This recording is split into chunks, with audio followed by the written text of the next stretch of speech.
Welcome to the first of our Navigating Regulation programs. Just a little brief story and insight so you kind of know where this came from.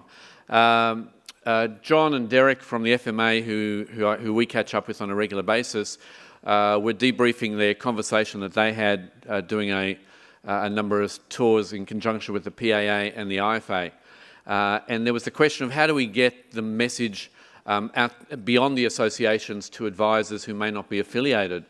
And so this idea was born of, well, let's see if there's a market demand. Let's see if people are interested in having the conversation and finding out stuff. Not that we know everything today, and we'll talk a bit more about that later.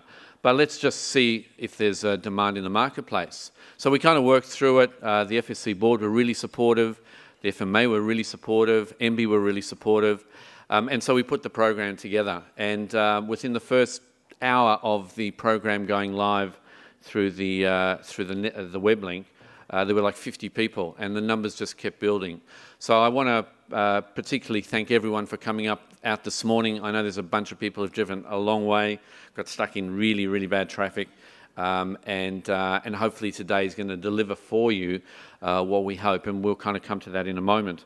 There's a bunch of stuff that we do want to cover today, but I just health and safety perspective. There are fire exits in a number of places. Rule number one: don't use the lifts. There are stairs both sides, and there are bathrooms both sides for people who need bathrooms. And as you head out on the way out, that's the way out. There's tea and coffee. It'll be going all morning. We're not going to have a break today, so just feel free to make yourself comfortable. We've got some bar leaners if you feel like you want to stand up and listen as well. So that's cool. If you're into social media, that's our Twitter feed, and that's going to be really good. Anyone with a mobile phone, please turn it to silent, and that'll be fantastic. So on with the show. Very delighted to welcome to the stage Rob Flanagan, who is the chair of the Financial Services Council, to extend a special welcome and say a few words. Welcome, Rob.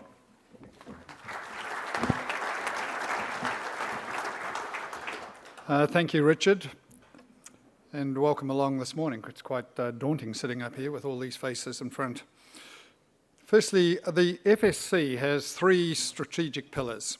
Just like a three-legged stool, each is equally important. The first one is supporting strong and sustainable consumer outcomes. Second, sustainability of the financial services sector.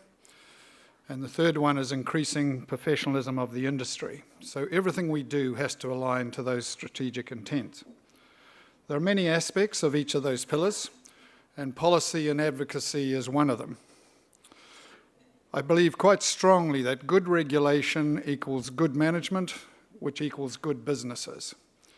But to have good regulation, we've got to have proper debate, proper mutual understanding, proper discussions, and between all the parties. And today is just part of that process. So on behalf of the FSC today, welcome, and we hope you have a productive and engaging morning. Thank you.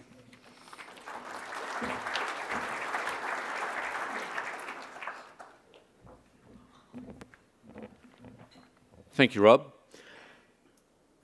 So let's just have a bit of a scene setter before we head to Sharon from MB. And I guess what I wanted to cover here is just to provide some kind of context, because you may be sitting in the room going, like, there's all this stuff coming at us, and why? And so hopefully setting a bit of context will become important. Of course, we know that the Financial Advisor Act review has been in place, and there's been a lot of discussion over the last couple of years in that regard, which is now translated into the legislation, which we're meeting in a couple of weeks' time with the Minister. We'll get a really good sense of what the legislative and the parliamentary program and progress is going to look like, and we'll talk a little bit more about that shortly. So that's what the politicians are doing in terms of the Act.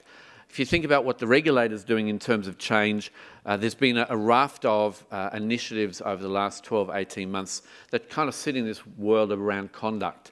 And that's really, when I think about conduct, it's kind of doing the right thing at the right time for the right reasons. And if you just kind of boil it down to those kind of aspects, there's a lot more complexity, but it's those kind of messages that, that clearly the FMA has been talking about through the last number of years. On the other hand, you've also got a range of disruption activity going on.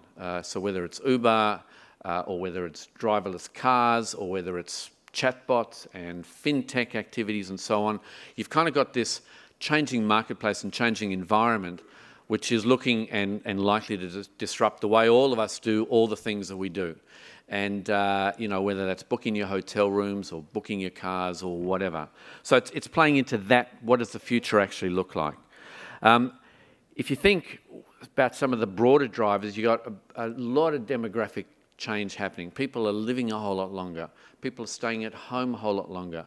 People are changing careers a whole lot quicker in our kids' generations than, say, in our generations. And so this whole demand for wealth, for protection, for guidance, for advice is kind of part of this piece. And the KiwiSaver conversation is kind of instrumental because in many ways it changes the whole conversation about how people think about what they're going to do and how they're going to fund retirement.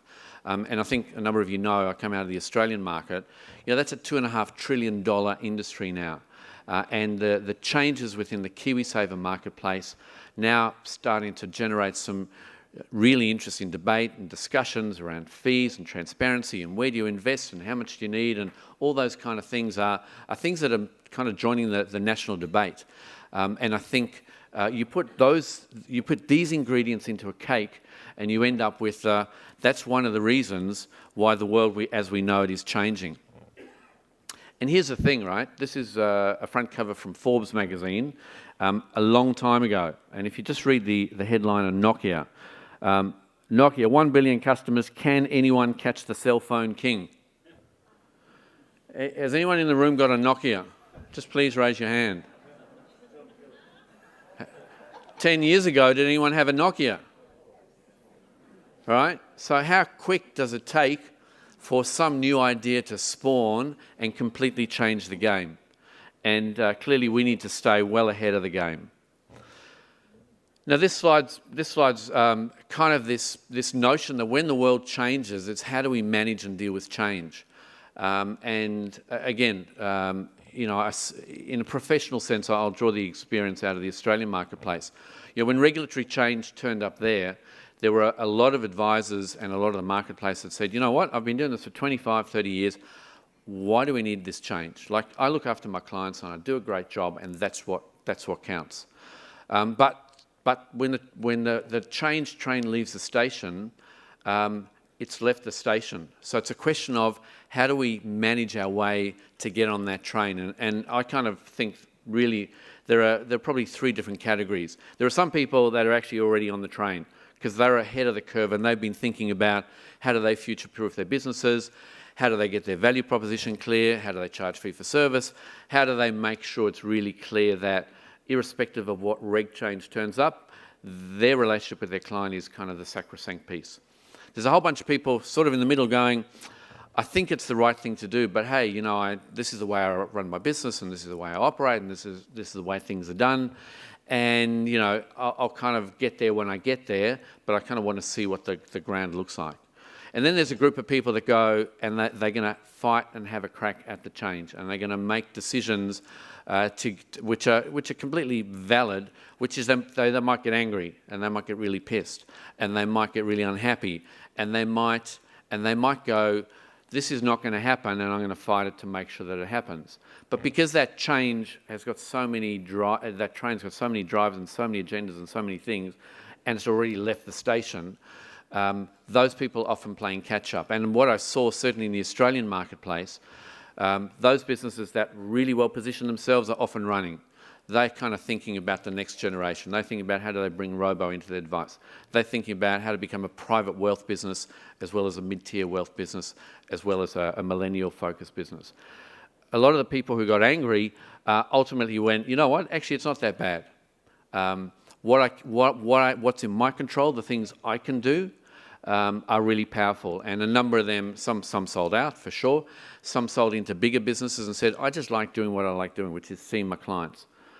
And all the regulatory stuff around that, I need a back office system. I don't want to invest in that. I'm just going to join a business that can do that. So you kind of saw a bunch of different businesses play out and different models play out. And in the couple of years I've been in New Zealand, I've absolutely seen that play out already. And I guess the message out of today is, wherever you sit on this curve, if you buy what this curve says, is all cool. Just figure out where you are and figure out that it's okay to be wherever it is that you are, and figure out how you want to get from point A to point B if that's what you want to do. But that acknowledgement and that discussion and that debate and that airing, I find is always a productive and powerful thing to have, because you know what? There are a lot of people thinking the same way, wherever you sit on that curve. I think we've covered that slide, so I won't. Just pick on this one briefly before I hand over to Sharon. Went to a Magellan presentation about a month ago, and I was in had the privilege and opportunity to go and do a site visit to Google a few years back, and they started to talk about these driverless cars, which I think everyone's, they got cars filled with sensors, they drive around, and so on. It wasn't until I heard the Magellan conversation where I went, just extrapolate what that's going to mean in terms of our marketplace. Because if you take away all of us who love our cars and the garages that we park them in, and the people that we go and see to fill them up, and the people we go and see to get them repaired, and the people who sell the car tyres, and the places where we park the cars. So Hamish Douglas, who's the founder and chair of Magellan, was kind of talking this conversation through, and he said, in some US cities, up to 30% of the land mass is actually allocated to vehicle things.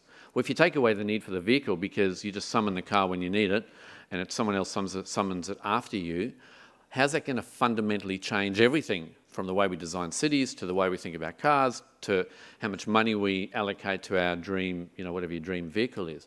So it's just a kind of interesting thing to think it through, not just at phase one of change, but kind of all the way through. And in our world, the conversation around robo is kind of analogous, because you kind of go, so what's robo going to mean to us? Okay, so you can pick up, you can get some stuff designed, but let's now work it all the way through the value chain in time, and that's a pretty productive conversation to have. And you never know where it's going to land up, right? Because you don't have your Elon Musks in developing battery technology, fundamentally changing the whole energy sector, as an example. And in our world of financial services, because there is so much money and it's such a core part of what we do, you can kind of start already to see the payments industry on the fringe of disruption with things like Apple Pay and so on. So play that out into our world. The question is, where do we go? So if the world's changing, the world's disrupting. This guy's not a hero particularly of mine, but I certainly remember when Donald was in charge of his portfolio in the US, and he came out with this classic line. And I'll just read it, because there's layers. It's a pretty deep line. So there are known knowns. There are things we know that we know. There are known unknowns. That is to say, there are things we know that we don't know. But there are also unknown unknowns. There are the things we don't know, Right, so if you say that to yourself enough times, you might, like me, get completely confused. But the point here is, and this is really setting the scene for today, in our reg change process, there are a bunch of things we know, and there are a bunch of things we think we know, and there are a bunch of things we don't know yet, and we don't know that we don't know them yet. And so today is an attempt to try and bring some of the known knowns and some of the unknown unknowns into the debate, into the arena, into the conversation, and let people here and in Wellington and in Christchurch kind of have the conversation. And so, when change comes, you kind of go, again, back to the bell curve. Some people want to know, I want to know exactly how it's going to be. I want all the decisions on the table before I make my decision. And I guess the proposition we put into people today is there are a bunch of things we don't know. But hey, it's grey. Roll with the grey. Roll with what we do know. Roll with the things you can control. And I think we'll be in for a pretty good conversation. So today, as I say, is about exploring. It's about opening. It's about engaging. and most of all, it's about you and your businesses and your future. And on that note, I'm delighted to welcome Sharon Corbett from MB to the stage to give us the sense of MB's thinking around change. Welcome, Sharon.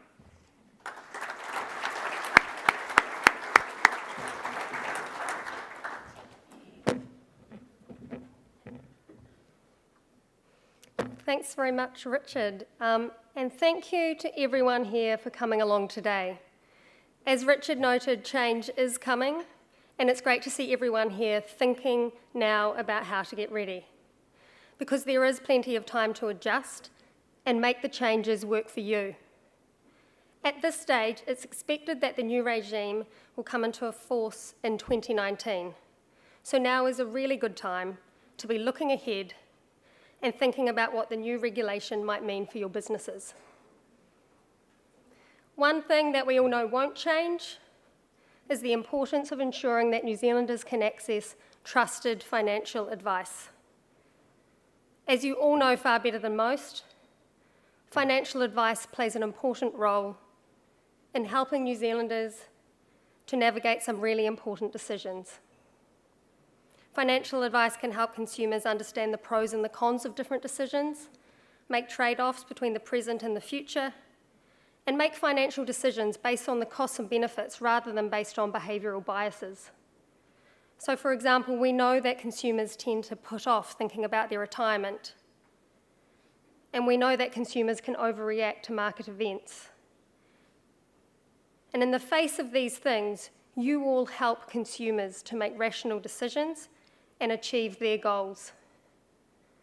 So recognising this importance, one of the fundamental objectives underpinning the review of the Financial Advisors Act has been improving access to financial advice.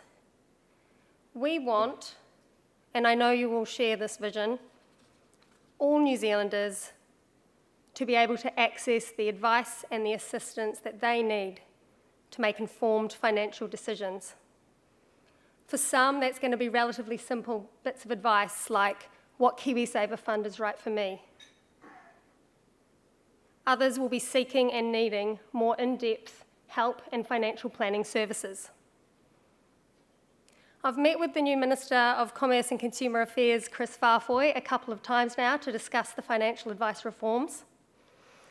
He's signalled to me that he is committed to ensuring consumers can access good quality financial advice, and he has said that he understands the importance of enacting change in this area. And he said he's keen to work with industry to ensure any next steps are both workable for the sector and directly support consumers to get the advice that they need. So today I'm going to talk about the Financial Services Legislation Amendment Bill, or as I call it, the FSLAB. The bill's going to implement a package of changes to the regulation of all financial advice. So I'm going to run through first what we've heard from you about how the current regime is working. Secondly, the main elements of the new regime. And finally, the transitional arrangements, including to update you on what we know at the moment about timing for the new regime coming into force.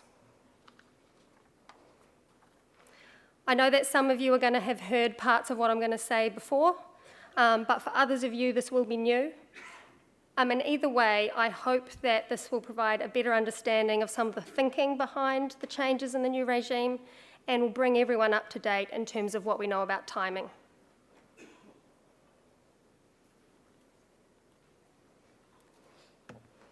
So, to set the scene before we get ahead of ourselves, what did we learn through the review?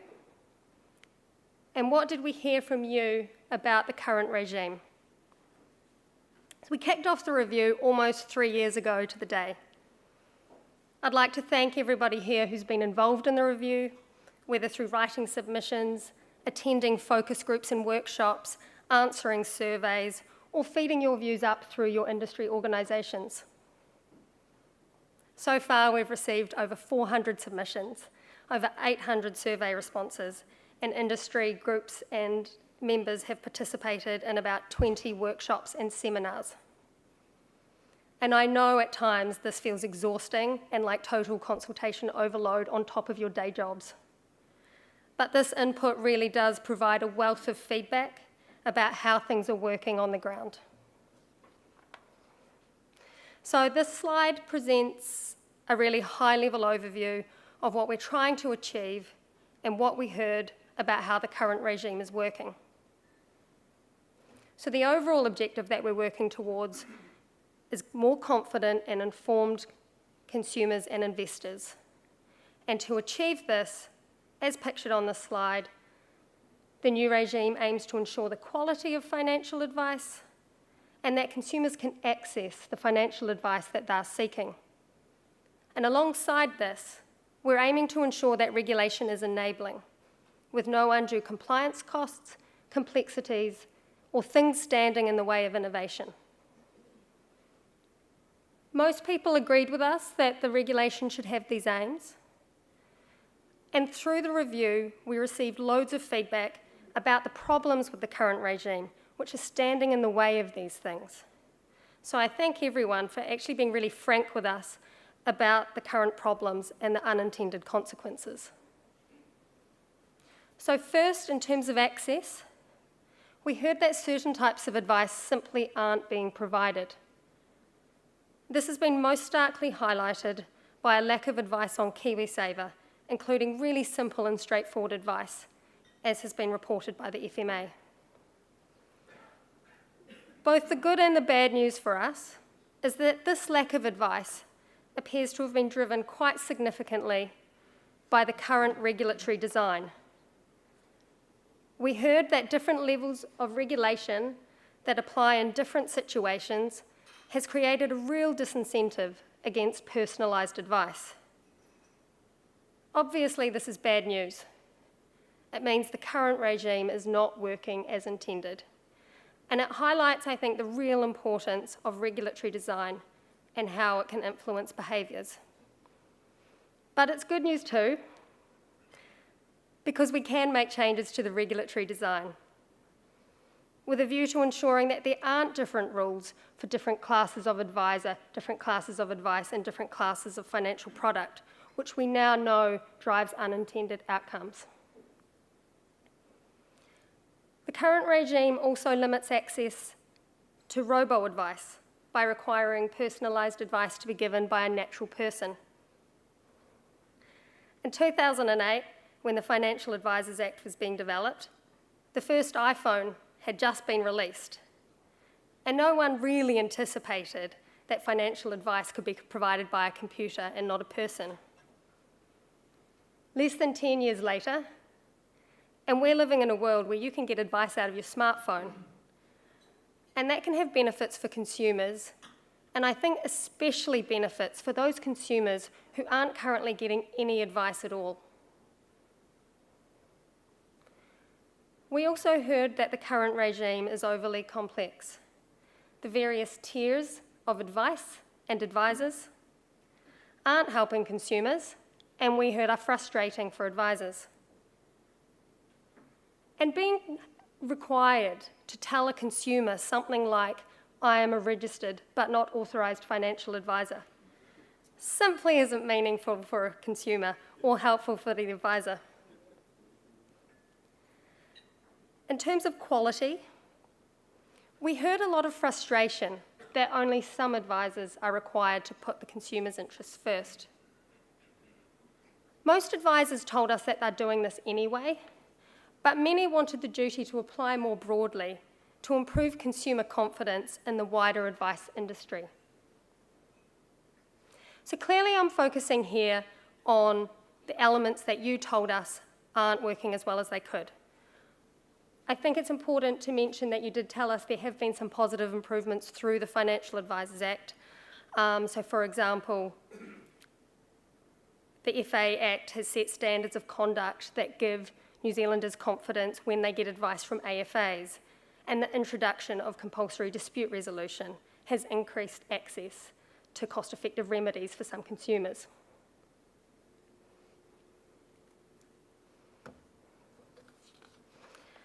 But on to what the new bill does. First, the new regime moves away from a system that sought to professionalise a small subset of advisors to one that instead creates a much more level playing field of regulation. And what that means, for example, is that anyone giving advice will be required to prioritise the client's interests ahead of their own, comply with a new code of conduct, and meet standards of competency that will be set in the code. I know there's some criticism of the idea of a level playing field, so I want to clarify some things. It doesn't mean all advisors need to provide the same service. And it doesn't mean they have to describe what they do in the exact same way so that consumers can't tell a share broker from a mortgage broker or a bank advisor from an independent advisor. What it does mean is that regardless of where a consumer goes for their financial advice, they can be confident that that advice is held to good standards of conduct and competency. And we think that's going to be really good for consumers and for the industry. One of the biggest changes for many in the industry will be that anyone providing financial advice to retail clients will need to operate under a licence granted by the FMA. Licensing will be able to be done at the firm level, which allows firms with multiple advisors to collate and coordinate their compliance activities. And this is in response to one of the key criticisms of the current regime, which was that currently QFEs get to coordinate their compliance activities, and therefore they can face lower compliance costs right now than a firm of 10 advisors who needs to engage with the FMA 10 times. But I want to be clear that the bill doesn't require you to join a big entity in order to get a licence. A single advisor practice can get a licence covering that single advisor business, just as a 10 advisor business can get a licence covering the 10 advisors.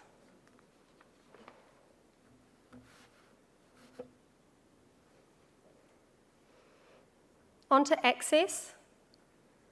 The new regime removes the confusing advice boundaries like class versus personalised advice.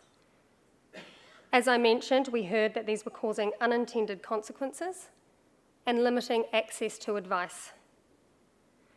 The idea is that this will mean advisors can focus on giving suitable advice and focusing on what the consumer actually needs, rather than having to worry about what they can and can't do in a given conversation and worrying about whether they're coming up close to some kind of arbitrary regulatory boundary.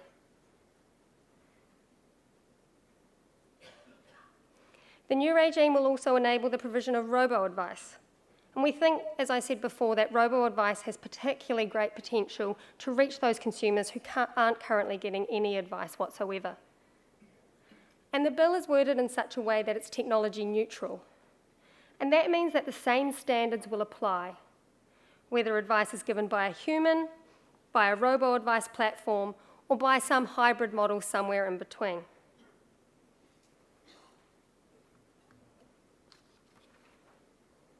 The final element that I want to focus on here is that the new regime strips out lots of the complexity of the current regime.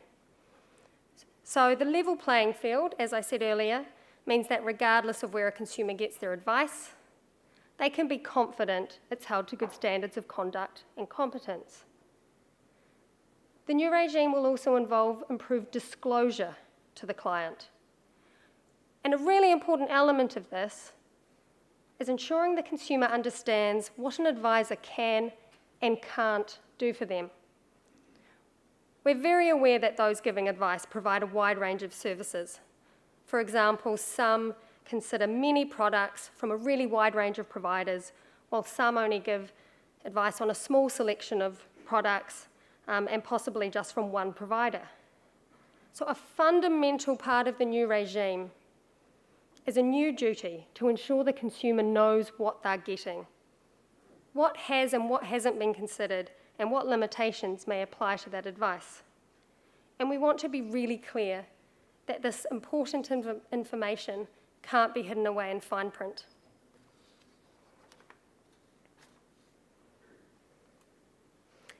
So onto timelines. We are currently somewhere in between the bill having been introduced to Parliament in August and waiting for the Select Committee process to begin.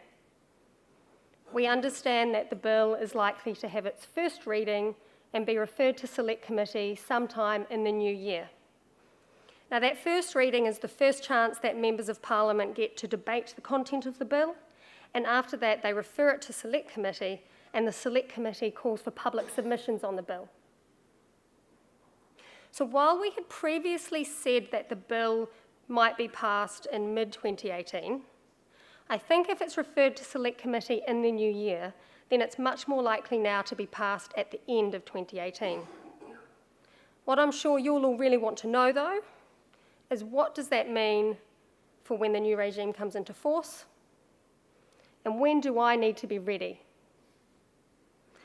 The good news is that regardless of when the bill is passed, the timeframes for you to get ready, and that's the timeframes in green on that slide, they won't be compressed.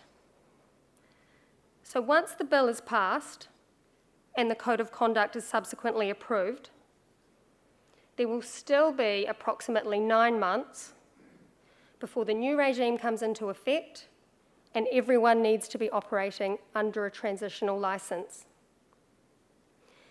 And the transitional licensing process has been designed to be really straightforward. The FMA is working on the detail of what information they're going to ask for as part of that process, but it's expected to be simple. So it could involve, for example, the FMA doing some fit and proper checks and asking for some information about the services that the firm will be providing. So then 9 months after the code is approved, and when everybody has a transitional licence, the new regime comes into effect. So for example, on that date, the duties to comply with the Code of Conduct and the duty to prioritise the interests of the client, they're in effect on that date for everybody giving advice. There's one really important exception to that, and that's for competence. Obviously, we understand that meeting competency requirements may take some time. And on top of that, we're not going to know what the competency requirements are until the Code of Conduct has been approved. And so the bill includes what's called a safe harbour, and the safe harbour means that you can continue giving advice, basically continue doing what you can do now, while working towards any new competency requirements. Then 2 years later, all industry participants need to be operating under a full licence, and at that stage, need to have met the competency standards in the code. So as you can see, it's already been quite a journey, and there's a wee way to go yet. So on that front, Derek and John from the FMA are going to discuss the details that we don't yet know and what you can expect to see over the next year. On that point, we do recognise that there's a lot of uncertainty about much of the detail of the new regime, and we do understand that this detail is really critical for you and the decisions that you need to make about how you want to operate in the new regime. So Derek and John will provide a bit of a roadmap of when decisions are expected to be made and your opportunities to input to those decisions. Thank you.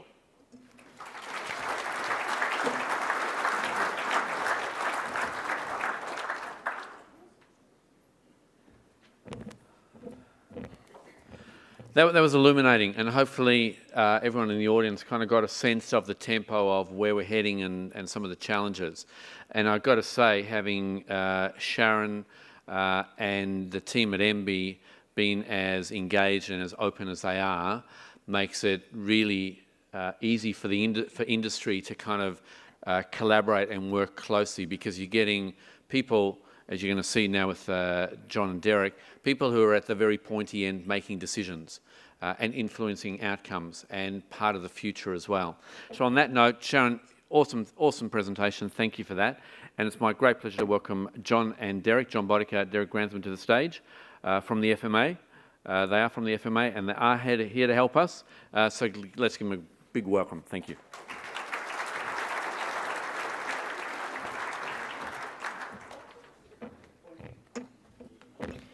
Well, good morning, and let me say thank you to Sharon for a great outline of the key elements of the new regime. And I also just want to take the opportunity to say thank you to Richard and the team at FSC. You've worked, I know, incredibly hard over the last few weeks to make this possible. So Richard and the team, thank you so very much. So the background of John and my presentations today is that we've both been out on the road talking to lots of advisors and advisor groups over the last few months about their perspective of the Financial Services Legislation Amendment Bill, which, as you've heard, gives effect to the new regulatory regime for financial advice. And I think it'd be fair to say that there's been a lot of interest in this topic, and I think that's just demonstrated yet again by a sellout crowd here today. And so both John and I were very keen to continue this conversation ahead of what I think will be a very busy period of regulatory consultation and development next year. So I'll first outline our role as a regulator and the importance of all of us having a really good relationship. And then John will talk about what you can expect in 2018 and beyond and how you can prepare for the new regulatory regime. So we plan to talk for about 20 minutes. So I guess it all starts, or at least it did for me, in 2012, when I made a decision I think that probably would prompt many of you in this room to say, what on earth were you thinking? You see, I made a decision to join the FMA. And it was interesting because at that time, my two sons were aged sort of 6 and 8, and they were at that age and stage where they were really interested in knowing what their dad did for a job. Because, see, all their friends' dads had really cool jobs.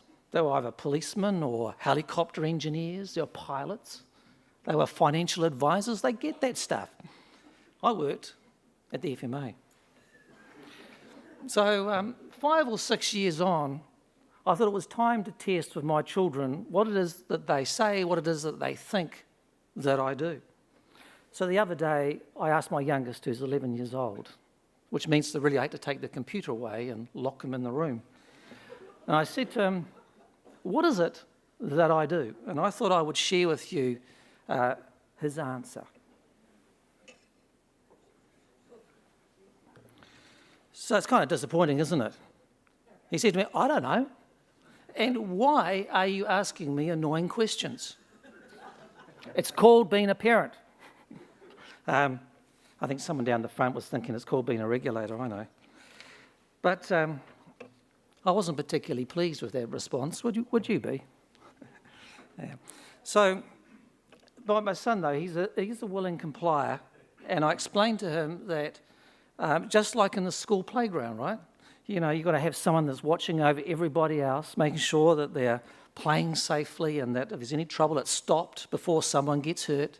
And it's kind of like what I do at the financial markets. Of course, there's a little bit more to it than that, isn't there?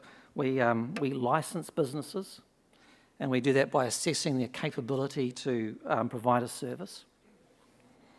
We monitor them to ensure that they comply with their legal obligations, and we work with people. We work with them to help them comply and ensure they understand what good outcomes mean for their customers. And if something goes wrong, then we take action, but hopefully you'd say we do it in an even-handed way. In fact, we are an independent Crown entity and one of the two main regulators of the financial markets, the Reserve Bank of New Zealand, of course, being the other one. And our purpose is to promote and facilitate the development of fair and efficient and transparent financial markets. And we have additional aims too that we want to achieve. For example, we want to strengthen the public confidence in financial markets. We want to promote innovation. We want to support the growth of New Zealand's capital base, and we want to balance costs and benefits. But it's interesting about what we do. One of the things that I get asked a lot from RFAs in particular is what's the approach to monitoring? So let me explain. The FMA undertakes its monitoring by taking a risk-based approach to supervision. And that helps us to allocate our resources to the areas of greatest need and ensure that we're able to identify and act on as early as possible any high-risk conduct within the financial advice sector. So our approach might be reactive, for example, to intelligence and information such as complaints or research, or it could be proactive to address systemic issues or particular concerns. Now, generally, the direct monitoring of financial advisors that are part of a QFE would be the exception rather than the rule. So we tend to rely on the QFE's oversight and control of its advisors. And to ensure that that reliance is appropriate, we do review and test the robustness of the QFE's own monitoring.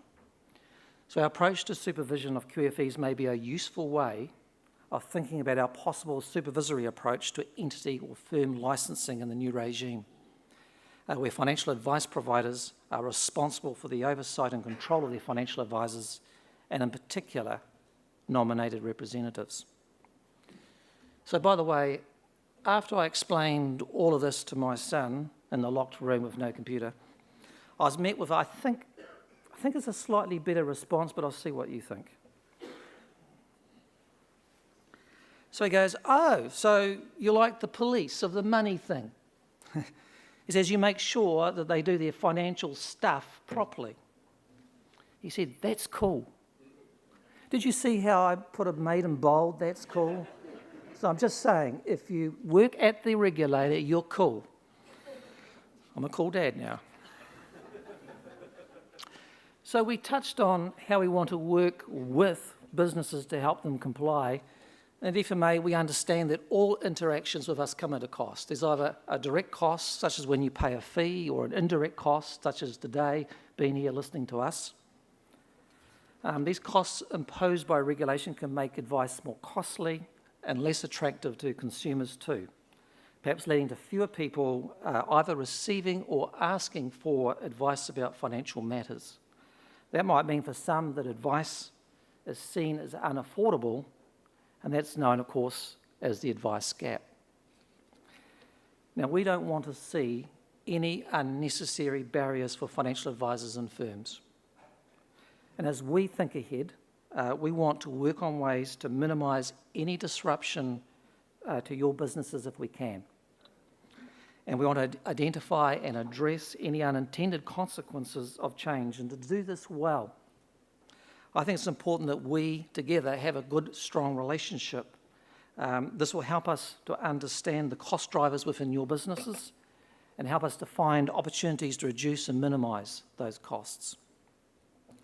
And I think this is one reason why we've been actively talking to advisors and advisor groups over the past few months. As Richard mentioned, for instance, in September this year, as part of the IFA and PA Roadshow, John and I went to something like 10 locations across New Zealand to talk to financial advisors about the regulatory changes. They've asked us lots of questions, they've shared with us great insights, and we see this as just the beginning, just the start of a journey in working alongside all of you to help you with the changes ahead. And I also just want to comment on the willingness of a number of parties to collaborate to help advisors with their decision making as they transition into the new regime. And I think today is a really good example of that. Here today, we've got MB, we've got the FMA, we've got the Code Working Group, FSC, providers, all of you as financial advisors, all here together in one room to talk about the reforms and what they mean for you and how we can all work together. And I think very much that this is in the spirit of wanting to see advisor businesses continue to be valuable and profitable and ultimately fulfilling and linking to a growing number of consumers who value the expertise of obtaining financial advice suited to their needs. So, while we're talking about all things cool, I'm going to now hand over to John, who's going to describe what's ahead of us and what you can do to prepare. Thank you.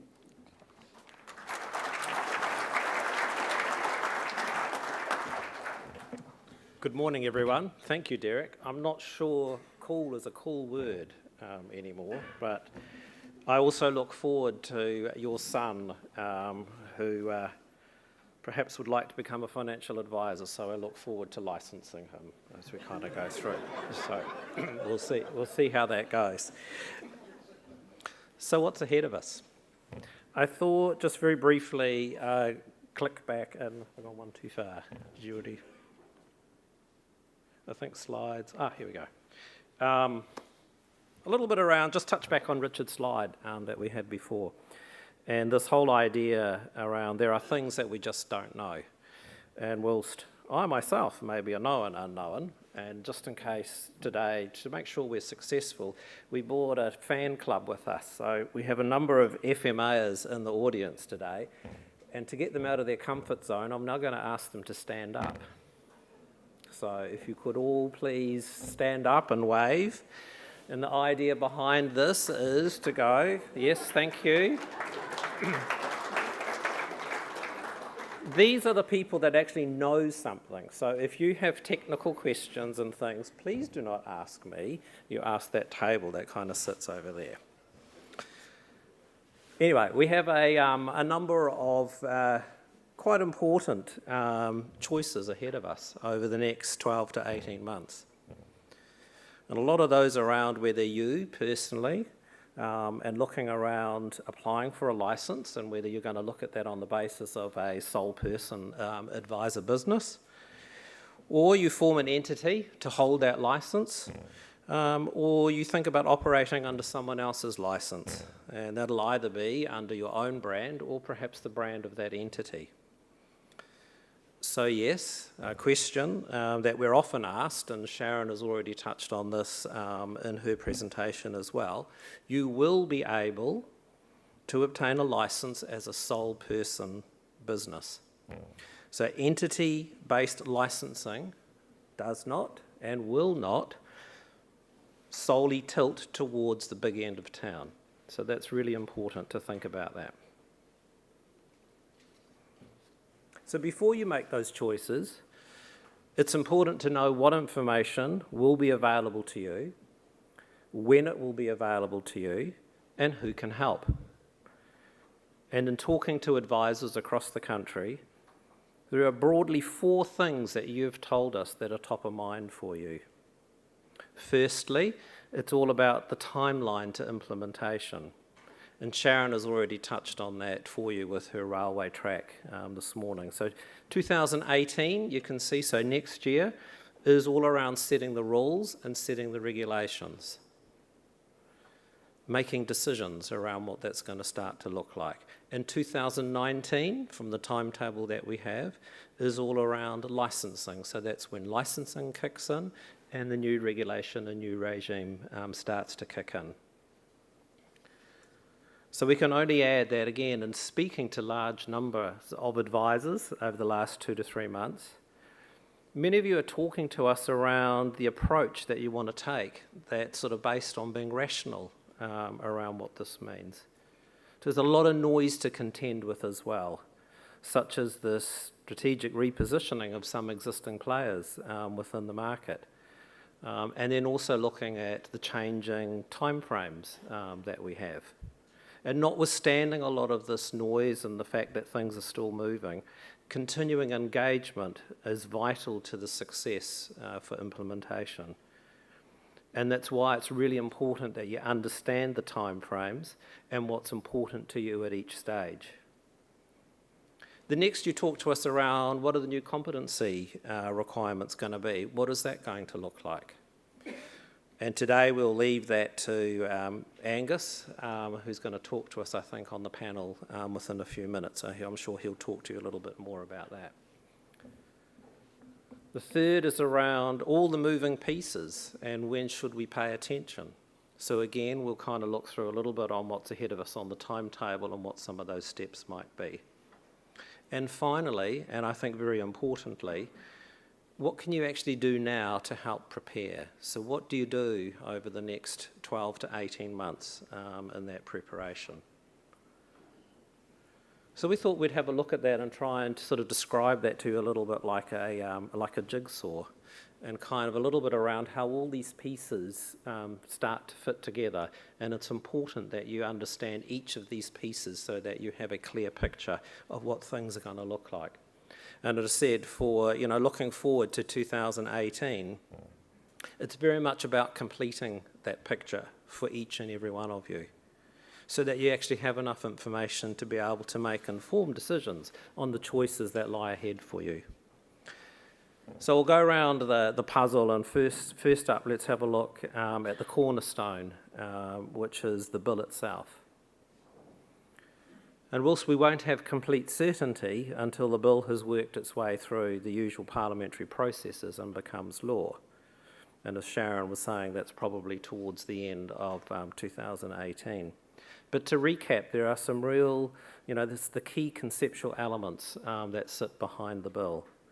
So first up on that is it's all about licensing.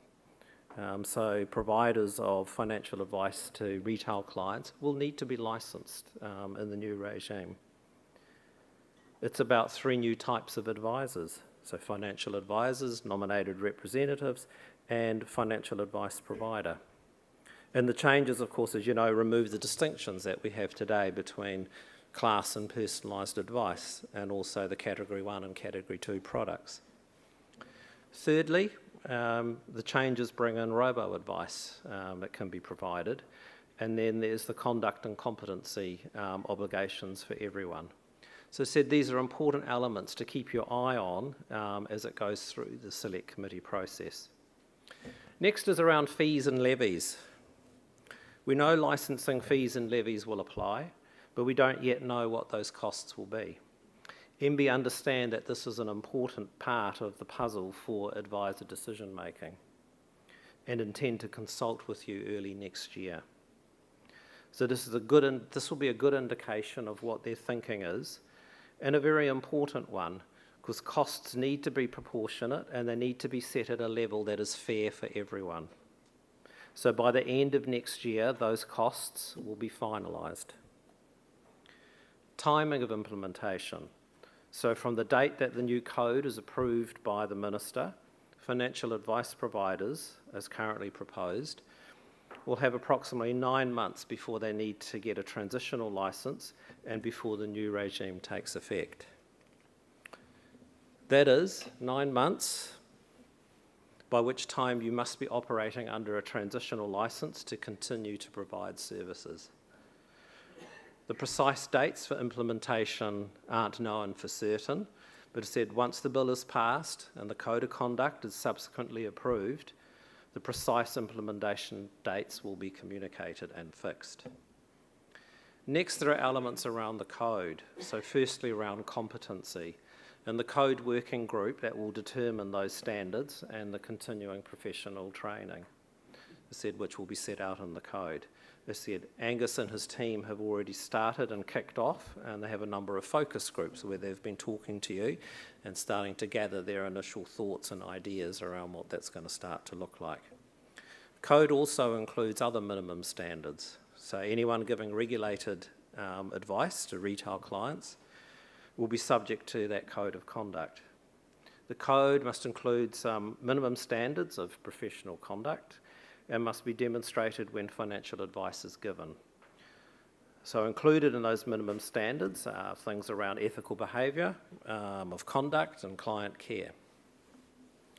Next is disclosure, another really important element of the new regime. So new disclosure will apply to all giving financial advice. MB will be consulting on the proposed disclosure requirements sometime in the first half of next year. And the requirements will be set in regulations by the end of the year. So when Derek and I were on our recent roadshows, overwhelmingly, you told us that disclosure today doesn't work well, neither for you or for your clients. And I think it's fair to say everyone would like to see a regime where consumer decision-making is supported by the right information, and importantly, it's the right information that's given at the right time and in the right manner. So your input into MB's consultation rounds will be vital for this to be a success. Transitional licensing. So the intention that transitional license application process will be straightforward, and underline straightforward. We don't yet know what will be in the application form, but we are mindful of keeping this as simple and as pragmatic as we can. Ongoing compliance and requirements.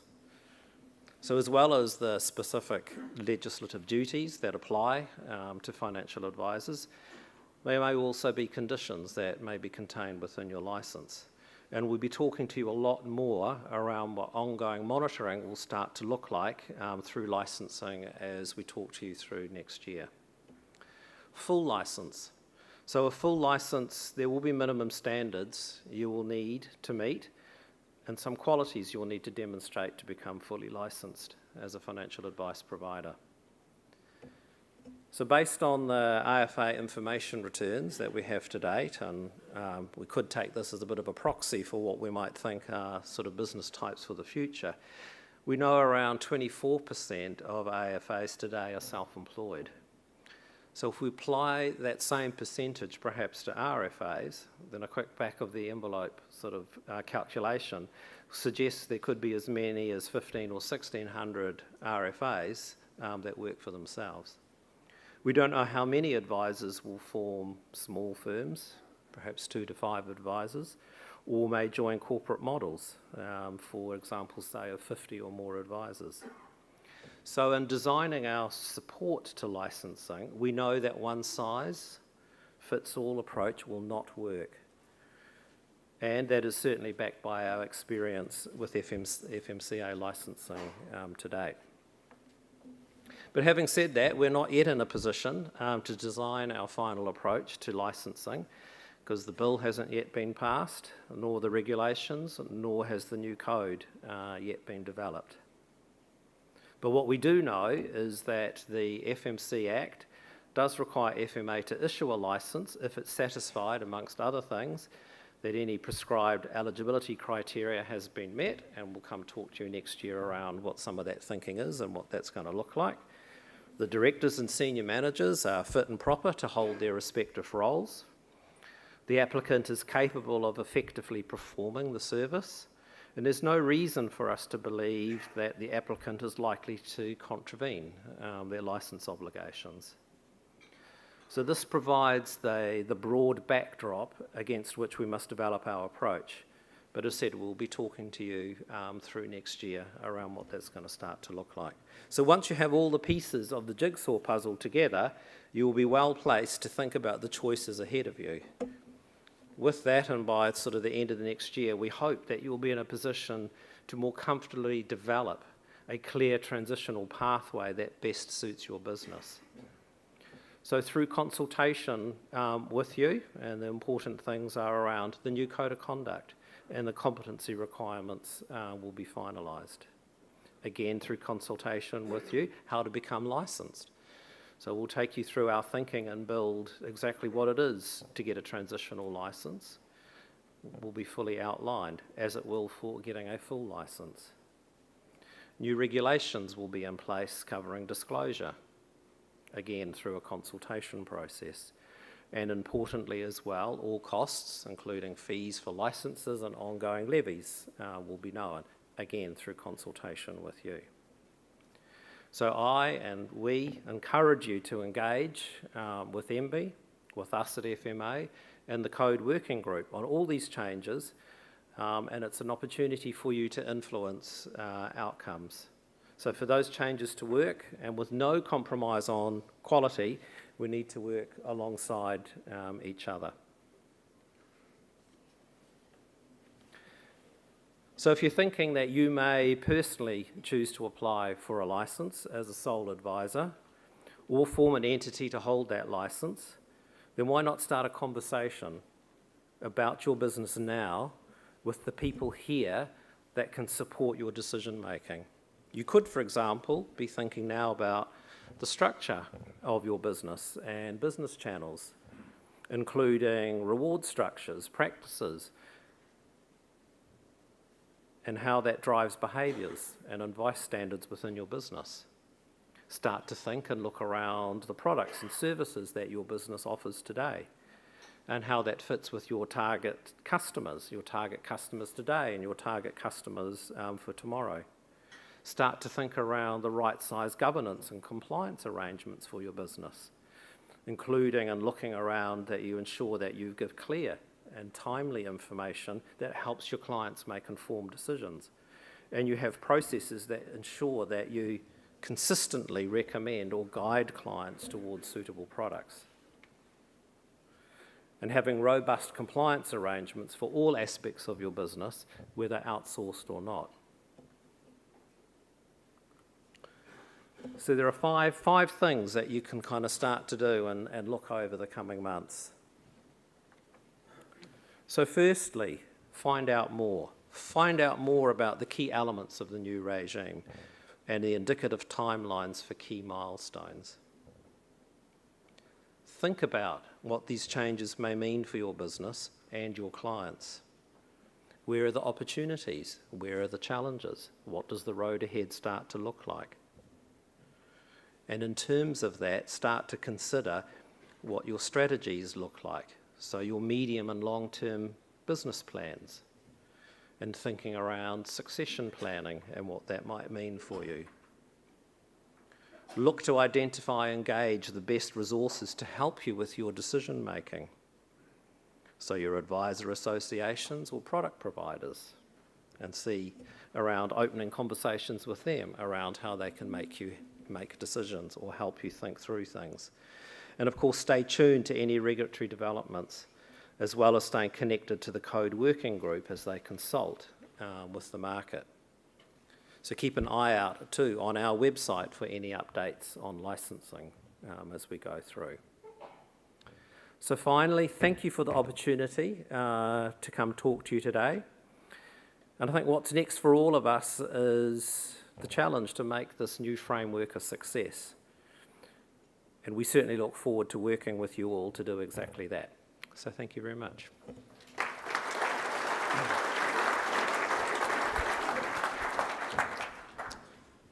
Thank you, John and Derek. And that's awesome. Again, great insight in terms of where we're heading next. I'm going to invite now Angus Dale-Jones, Nadine Terriora, and Sharon Corbett to come and join us for the panel conversation. And folks, the panel conversation is interactive. If you do have a question, this is going to be your opportunity.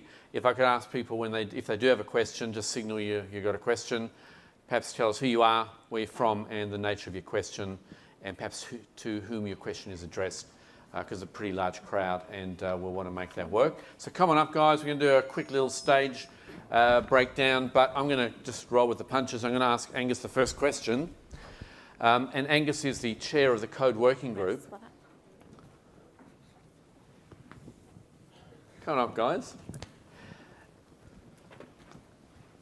Angus, the Code Working Group's now been going for a little while. Just give us a sense of how you started and what you folks have been doing and kind of what's your primary objective.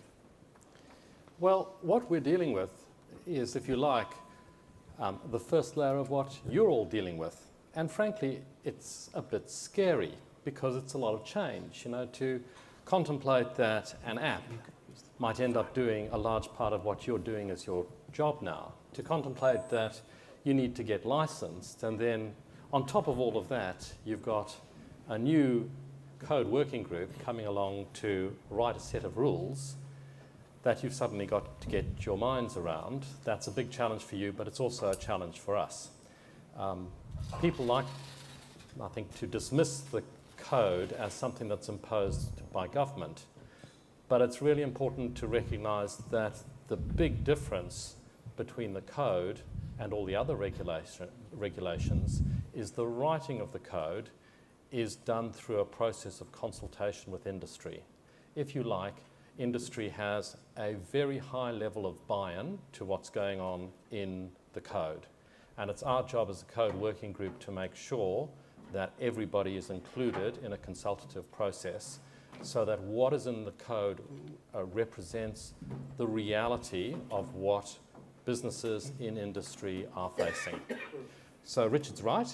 We've been going for 4 months now.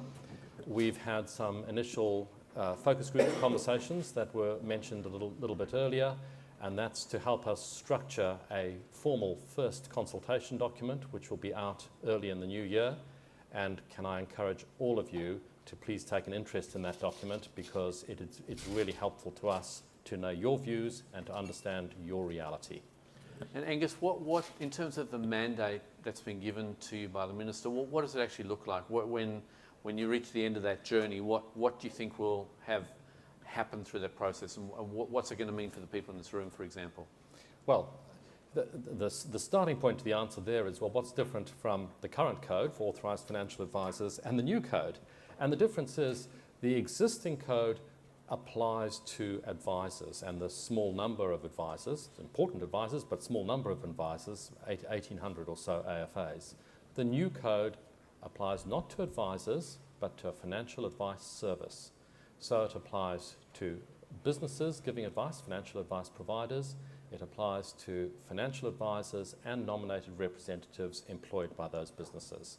So now, unlike the current code, we're looking at that whole advice service and trying to find a way of writing some sensible rules that apply to that whole giving of advice, however you're structured, whatever combination of people and technology you might use. So David Ireland's code committee has obviously been working in the AFA space. How does what the code working group does connect in with the code committee that David Ireland's been leading? Well, David's an advisor to our committee, which is great, so we've got that link in, and Shane Edmonds sits on both committees, so there is a strong linkage. Obviously, there are things in the current code that I am sure will flow through to the new code. But what we're trying to do is make sure that the standards that get included in the new code represent the full field of financial advice. Remember now, this new code doesn't just apply to financial planning and investment advice. It applies to the whole gamut of advice, down to things that we currently see as being class advice. So very simple statements in a brochure or on a website or in a bank branch now become subject to the code. They aren't currently subject to the code. So in trying to make advice accessible, in trying to ensure that there is quality advice wherever the retail client goes, however simple or complicated the advice is, the rules need some reshaping. So that's what we're working on. It's not to say that you won't recognise some things from the current code, but we need to make sure that they're fit for purpose and can be shaped across that huge spectrum in a sensible way. And you've been consulting pretty widely, right, with certainly with the FSC, but across the marketplace. So the focus group, we've had 7 or 8 focus groups at the moment. We haven't even started to touch the consumer side of the space. That's a really important sector of stakeholders for us to engage with. What we've tried to do is, and to give you an example of some of the focus groups we've held, we've spoken to the financial advisor associations, to the banks, to the dispute resolution schemes, to FSC, who else? But it gives you a bit of a flavour. It's sort of the big industry groupings, but that is only the start, and that's to help us structure how we ask questions in our consultation early in the new year so that everybody can participate in those questions. So if I'm in the audience and I'm an advisor who may not have been subject to the AFA code, when the code working group finishes its work, it's very early days, but what are some of the big themes that your work will touch on in terms of what the code may mean if you're sitting in this room, not as an AFA in the current environment? Well, the immediate reaction we get whenever we have a conversation about what should be in the code is people dive to competence and what are the qualification requirements. And I understand that's really challenging. So that is a subject area for us. But if you like, our real focus isn't on competence. Our real focus is on looking at advice process. A lot of what we see as advice process in the current code environment is derived from the standards that have evolved for financial planning. Now, a statement in a brochure should not be subject to that set of financial planning type standards. It needs a different set of rules. And there's all sorts of stuff in between, a statement in a brochure and full financial planning. So we want to look at advice process again and see if we can come up with a better set of rules. So the best thing that you guys can do is think critically over the next few months about what works and doesn't work in your business. Now, some of that might be driven by regulation, some of it might just be driven by habit, but getting input from you about what could make your business work much better will be really helpful to us in that advice process debate. And then the other topic, so if you've got competence, advice process, the other topic that is really fraught with issues is how advisors and advice businesses are incentivized. So that, if you like, is an even bigger subject than conflicts. It is working out how the alignment between the retail client, the customer, and the advice business could be better. And ultimately what we're trying to do through the new code is to try to ensure that there are good advice outcomes for retail clients, and getting alignment and incentives that work in the interests of the customer as much as they do for the advice business is critically important to the new code. So that gives you three key areas that are important to us in writing the code. Yeah, awesome. Thank you for that. I might just change, I'll pause after Nadine's questions and just see if there's any questions from the floor. But Nadine, may flick to you if I may. Welcome. You sit on the FSC board and you're the CEO of Fidelity, and congratulations for the big success this year. What are you hearing in the marketplace in terms of, what's the sense check around the advisory marketplace?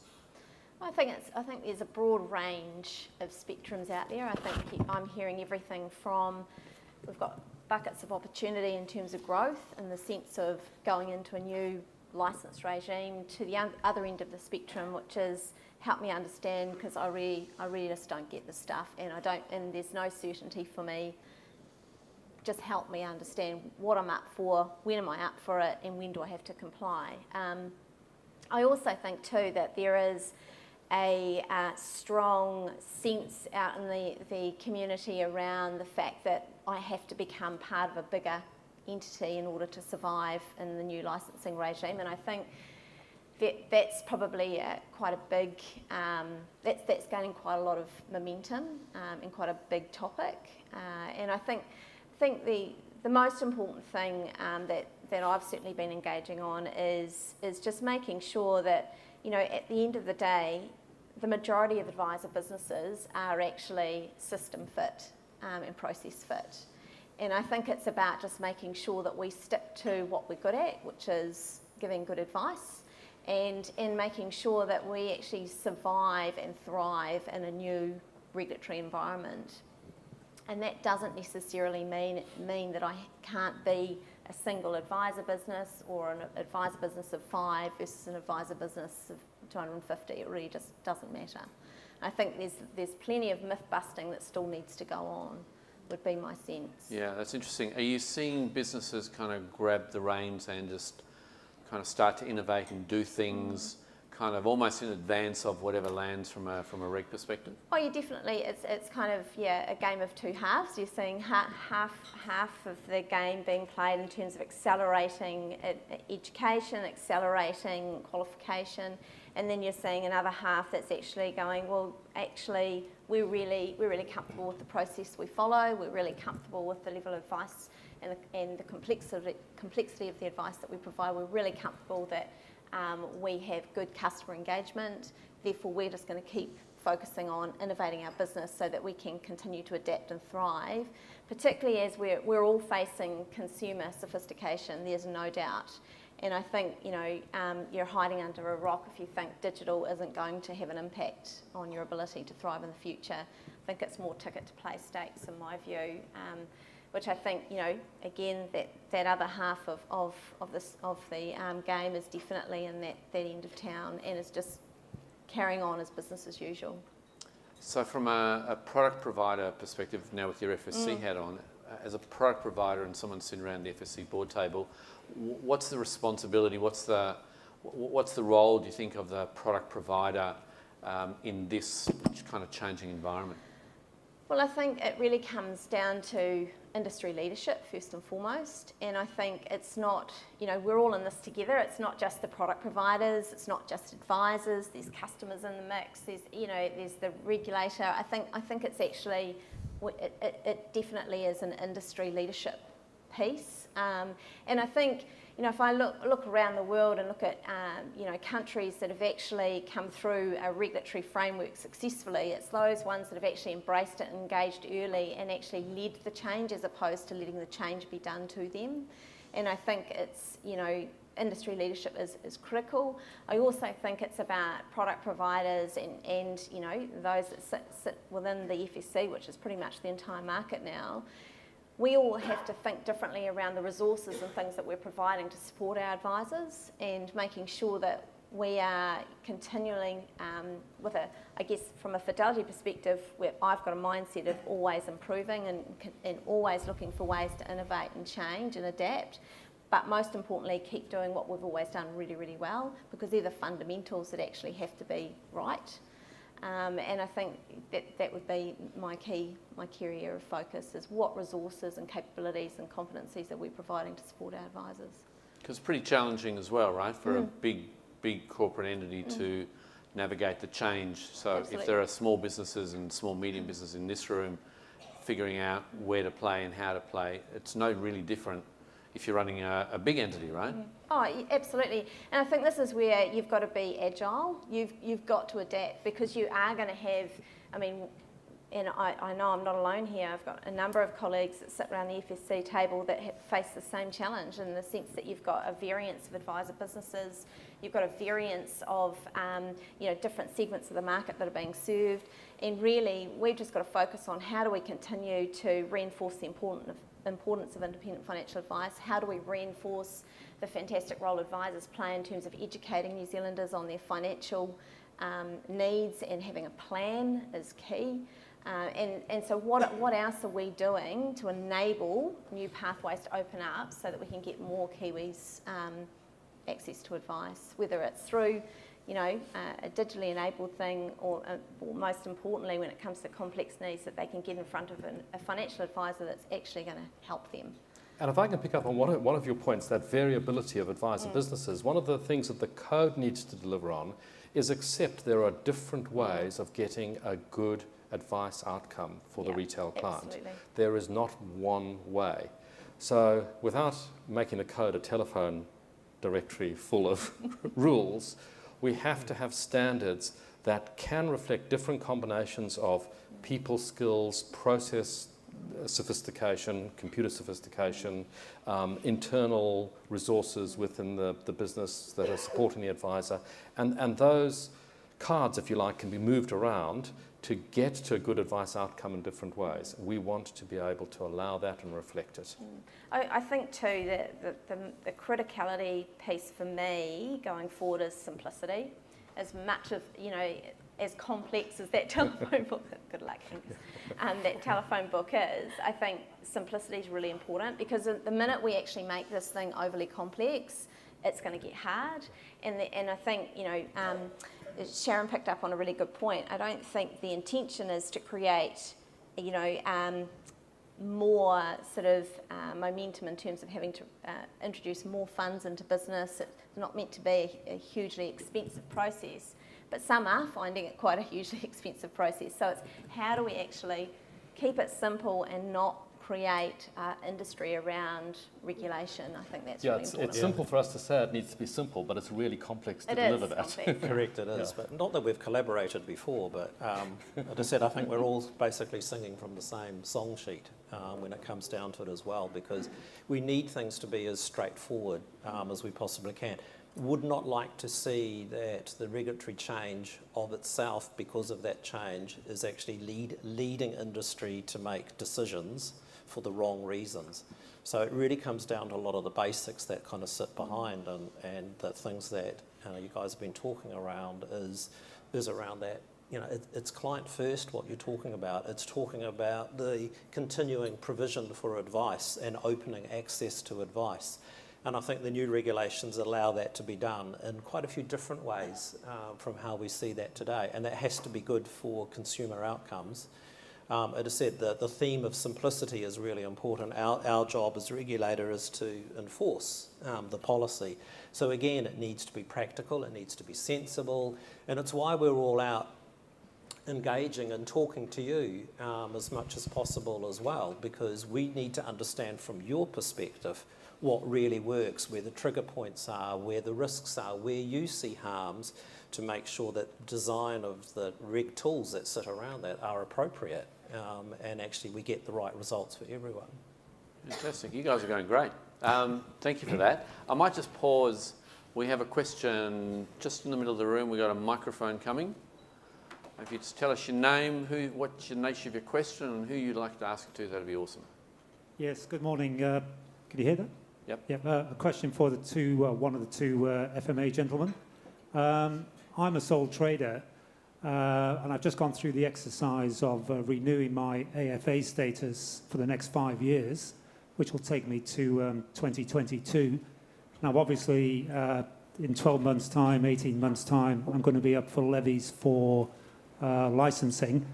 Will this exercise I've just gone through be taken into account with regard to fees and procedures, etc.? Yeah, certainly, as we've kind of spoken when it comes to setting fees and kind of what we're looking to do in the future, and in combination together with what MB will be doing through there as well.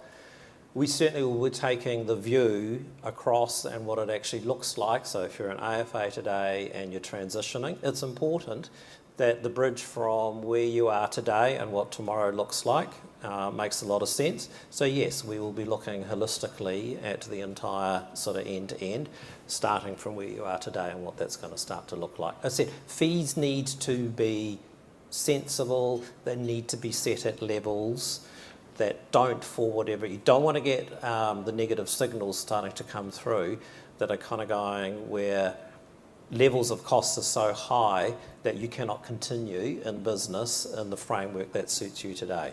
So yes, we will look across the spectrum. Any other questions from the floor? Barry.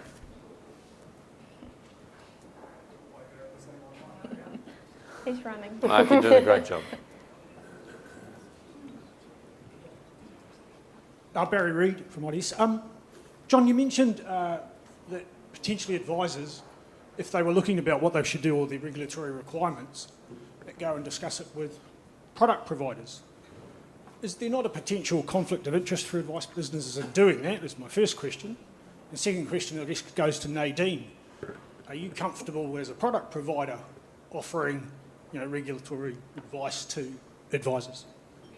Well, firstly, Barry, it was just one example, perhaps, of a number of different parties that advisors can go and talk to today.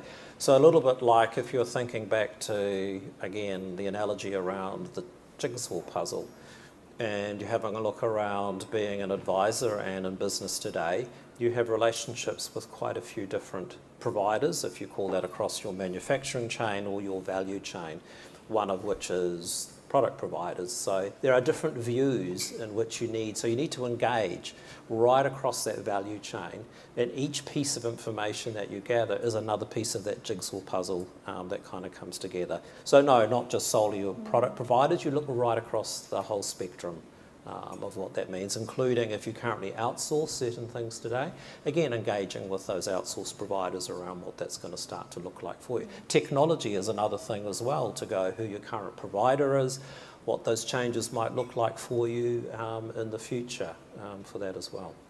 Yeah, I think from my perspective, Barry, it's really, we're just one resource out there.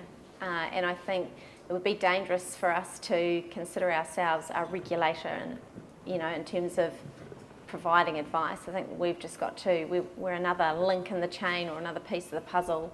And again, I would really reinforce the importance of actually going quite broad in terms of the level of advice advisors are seeking and the support they're also seeking, because all of us product providers have different strengths and different, areas. And I think it's about leveraging the best of going forward, really. Any other questions? One right at the very back. I'm Leighton Leamy from Partners Life, and I just want to know, There's a lot of crusty fellas around the room like me here today. What level of transition or entry-level transition do you have for the new advisors that are going to take these guys places in the next 20, 30 years? That sounds like Angus, a question. So on the whole question of competence, knowledge and skills, we have not even started to make even provisional decisions about the direction that we're going to head in. But let me say a few things about it. First of all, we're looking at competence, knowledge and skill as an aggregate.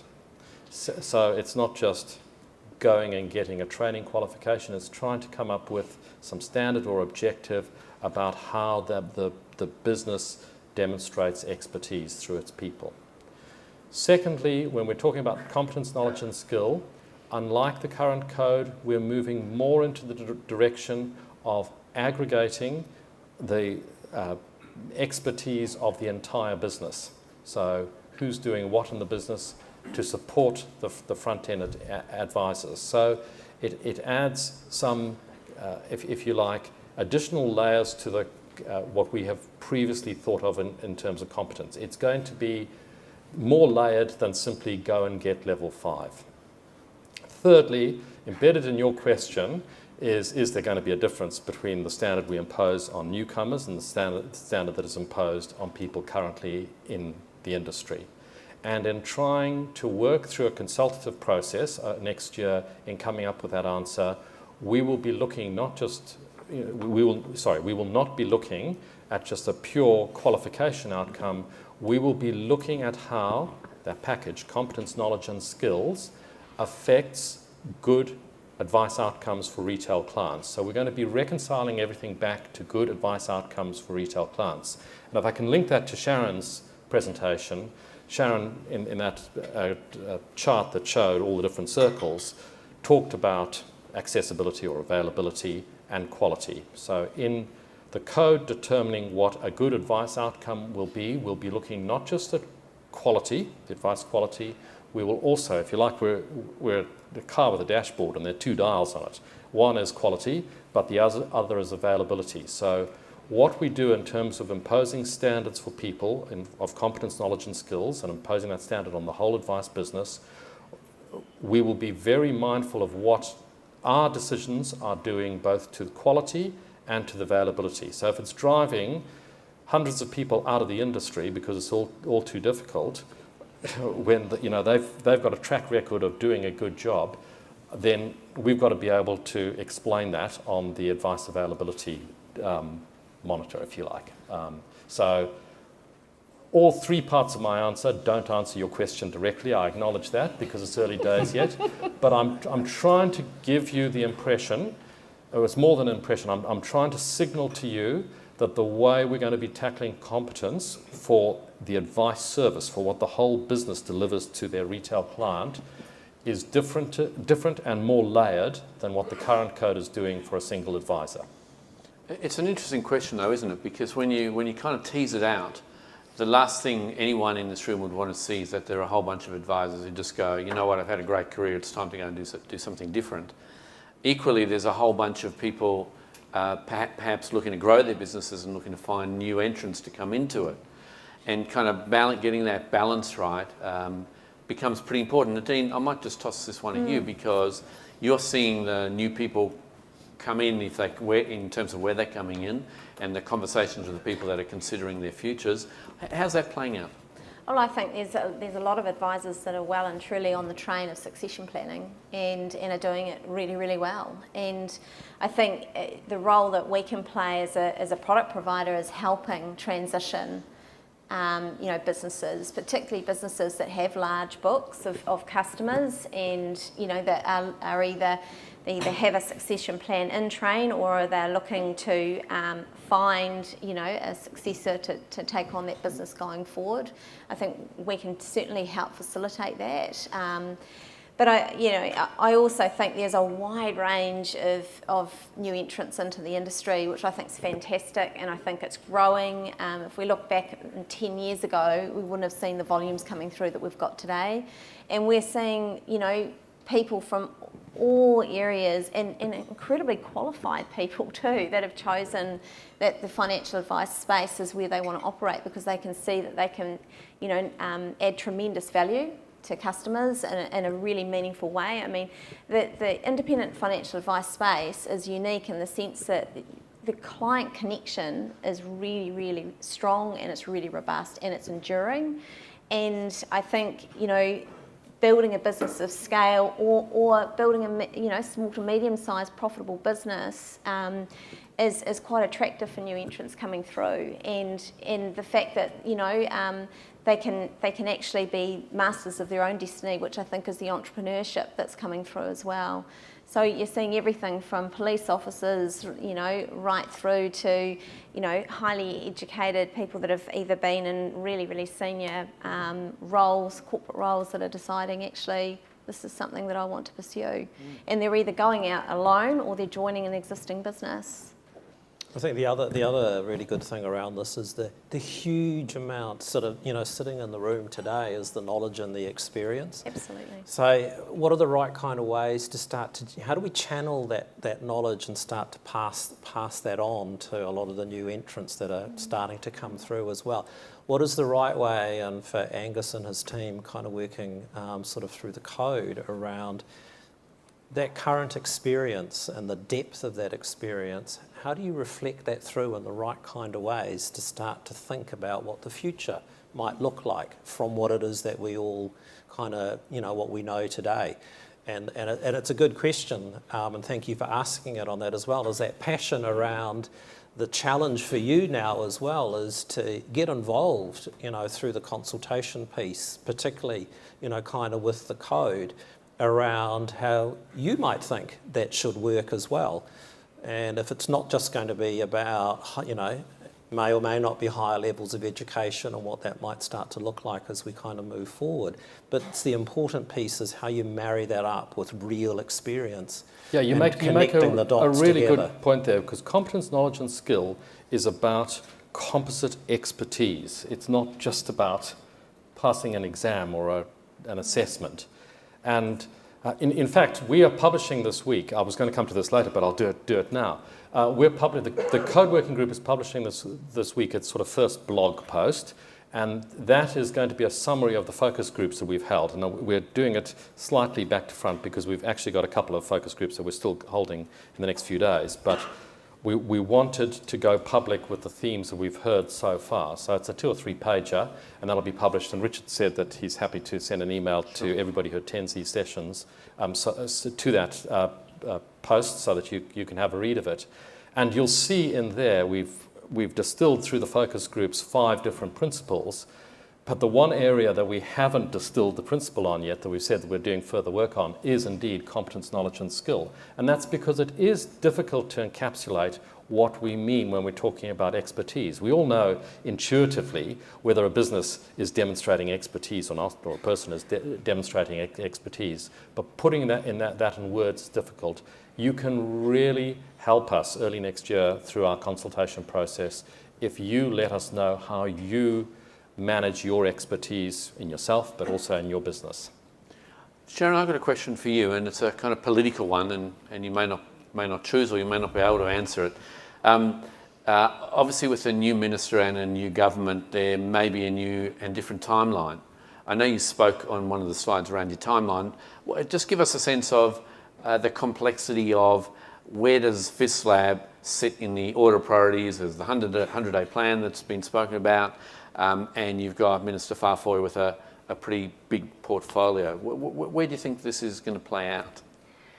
Yeah, it's a really good question. So there has been political change, obviously, and the government right now is focusing on its 100-day priorities.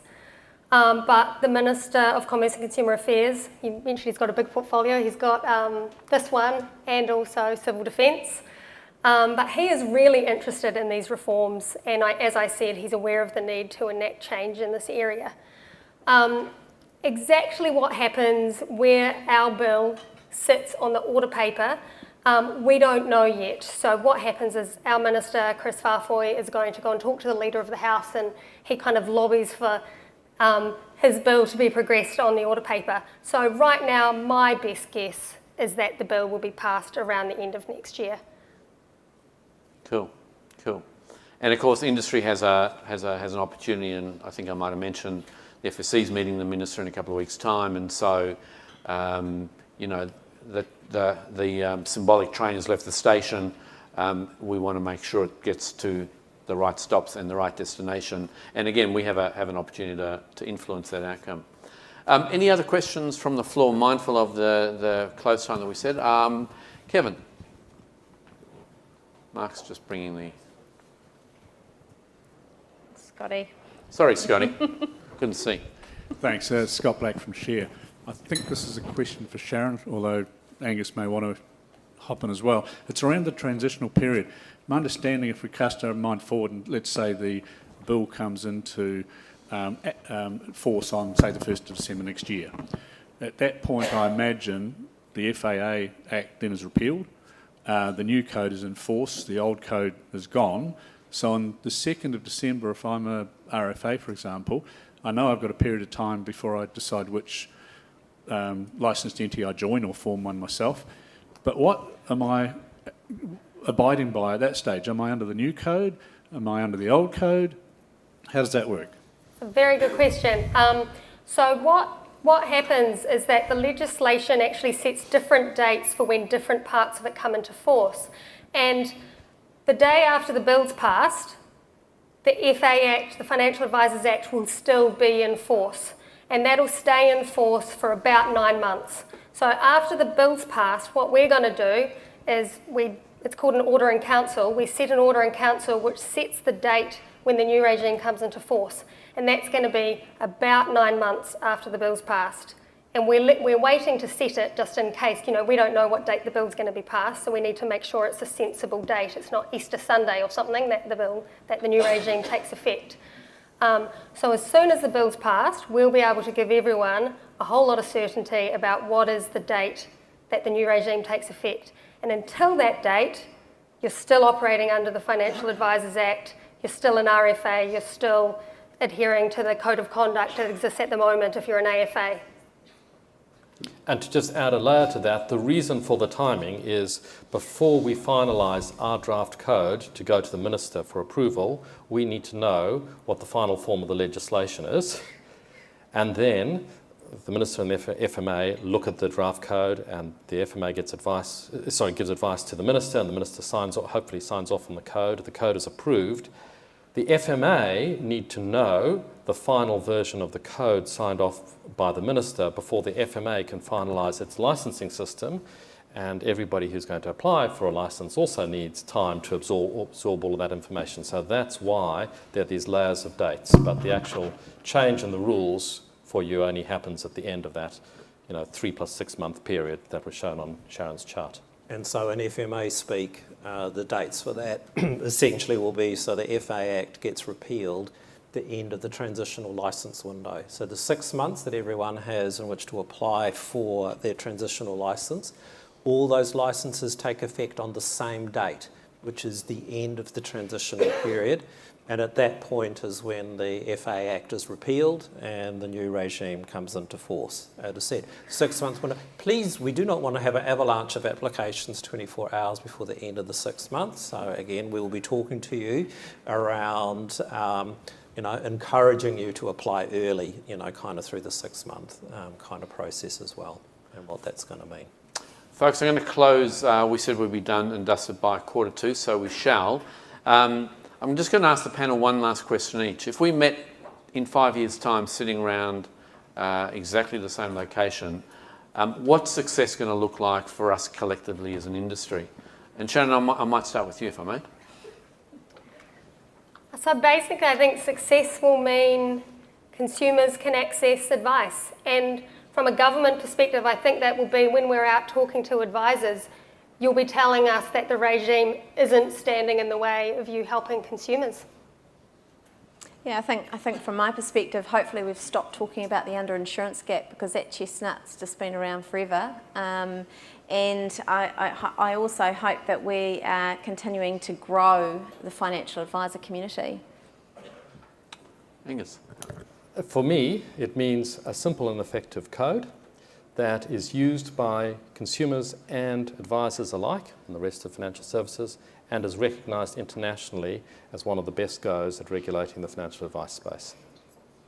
Yeah, and I think for me, it's that advisors are comfortable. They've made the right decisions for their businesses for the future, and they are not afraid of regulation. They're not afraid, effectively, of being quite open, as we will be with you, around kind of working together, because we have all the same objectives. So we want to break down those barriers that exist today. Fantastic. I'll answer my own question. And for me, it's very much about having advice. And I've worked with a number of advisors through my career, and currently have an insurance specialist and an investment specialist. And the value that those people bring to me and my family is just outstanding. And my insurance guy has kind of worked through and with my family in Australia, delivered payouts, been there in times of need, helped deliver certainty. And, you can say those words when when you're kind of doing the pitch, but when you see it up close, when tragedy strikes, it's the people in this room, it's the insurance community that rallies. And on the investment side, if I flick it around, my oldies were just in town last week from Australia. They've been retired for 15 years with a great financial advisor who's now taken their super balance from A to B, and they've had income all the way through. So their retirement goals, their dreams, the things they thought they always wanted to do has been realised because of the work of working with a really good financial planner through the last 20 years. And I think in the end, reg change has to facilitate those kind of conversations happening right across the New Zealand community, not just in some parts. And so for me, success looks like all people who need advice get advice in whichever way they want. And for me, the belly-to-belly advisor-style conversation for the right people, is almost irreplaceable, because it's a relationship over a long period of time. So that's how I define the answer to that question. And folks, on that note, I'd like to close by saying thank you for joining us. Thanks for coming. We set out at the start to talk about navigating regulation and have an advice summit conversation. And I think what we've tried to do is to bring the leaders and the decision makers in the industry into one place so you could have the conversation, listen to some of the questions and engage, and ultimately figure out what path is the right path for you. So on that note, thanks for the speakers, thanks for the engagement, thanks for turning up. Have a great afternoon. And if you want to stick around, I'm sure there's some questions that we can still answer if you wanted to. Thanks very much.